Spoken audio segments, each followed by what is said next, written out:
सगळ्यांचं अभिनंदन. आपण मुंबईचा विचार करू, ज्या आक्रमण होते जमिनीवर, कधीतरी गिरगावमध्ये पण झालंय, दादरमध्ये पण होत आहे, पण असा विचार करून आपण एकत्र आलो. आता या काळामध्ये म्हणजे खूप असं विचारपूर्वक बोललं की आम्ही शिवसेनेला बाजूला काढलं. मराठी माणूस म्हटल्यावर आपल्या दादरमध्ये पण इथे आल्यानंतर आम्हाला वाटतं की आधार होते बाळासाहेबांचा.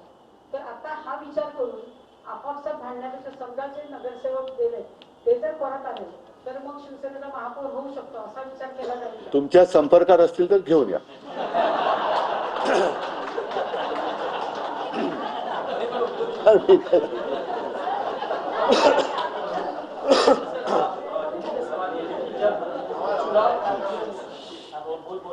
चुनाव प्रचार जब शुरू भी नहीं हुआ था उससे पहले हमने मुंबई में कई जगह पर होर्डिंग देखी थी जिसमें लिखा गया था।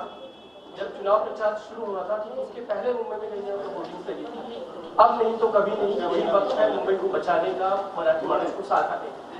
क्या वो वजह आप देखते हैं कि इतना प्रचार होने के बाद भी मुंबई का जो आप चाहते थे कि महापौर आपकी पार्टी का वो होने वाली स्थिति भी है नहीं? सवाल ये प्रचार आपने किया उसकी वजह से उसके बाद भी आपको जो संख्या नहीं, लेकिन इसीलिए मैंने कहा ना कि मुझे तो अपेक्षा थी कि जो भी काम हमने पिछले 25 साल में किया, खास कर कोविड के समय में किया, तो मुंबई के मतदाता हमारे साथ रहेंगे और वो रहे भी, बिल्कुल नहीं रहे ऐसे नहीं बात हुई है।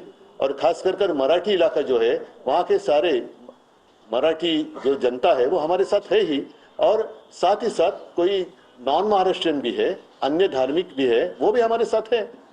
अपेक्षा तो और थी ही, अगर हमारे 100 भी आ जाते तो लगता अरे और 25 आने चाहिए थे।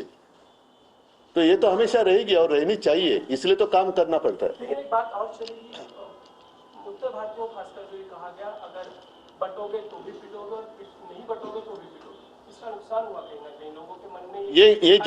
ये जहर फैलाने वाले हैं कौन? और यही तो मेरा सवाल था कि नहीं, ये क्या कहा था आपने, बटेंगे तो पिटोगे, तो ये जहरीला प्रचार किया किसने? नहीं, फिर अगर मैं ऐसी बात कहूँ हम ट्रैक बदली हो जाएगा। मॉब लिंचिंग वगैरह करने वाले जो लोग हैं वैसे तो कभी कुछ हुआ नहीं ना, और हमने तो कोविड के समय में ना मैंने कभी किसी की भाषा देखी थी, ना कभी मैंने किसी का मजहब पूछा था। मैंने तो मेरा कर्तव्य निभाया था और हमने हमेशा निभाया। जो भी कोस्टल रोड किया है या पानी की समस्या है, हर घर में जाता है, पानी भी जाता है, हर कोई वहां से जाता है। हाँ, अंकित आए ना, हमारे कुछ लोग अन्य जैसे आदित्य कह रहा है कि उत्तर भारतीयों ने भी हमें वोट तो किया ना। भाजपचा महापौर होणं आता जवळजवळ सिद्ध झालेले आहे, पण आता मुंबईची चावी आता दिल्लीकरांच्या हातात आला, हे रोखण्यासाठी आपलं काय पाऊल असेल? त्याच्यासाठी तर आम्ही सांगत होतो ना ओरडून, त्याच्यासाठी तर आम्ही सांगत होतो की अफगाणिस्तान होऊ देऊ नका। आणि साहजिकच आहे की महापालिकेच्या निवडणुकीत आम्ही काही कमजोर नाही आहोत, आमची संख्या पण भरपूर आहे आणि रस्त्यावरती तर आम्ही आहोतच। देवेंद्र फडणवीसांनी आता संभाजीनगरला माहिती दिली की अजून मला उद्धव ठाकरेंच्या शुभेच्छा आलेल्या नाही, अपेक्षा आहे सर इथे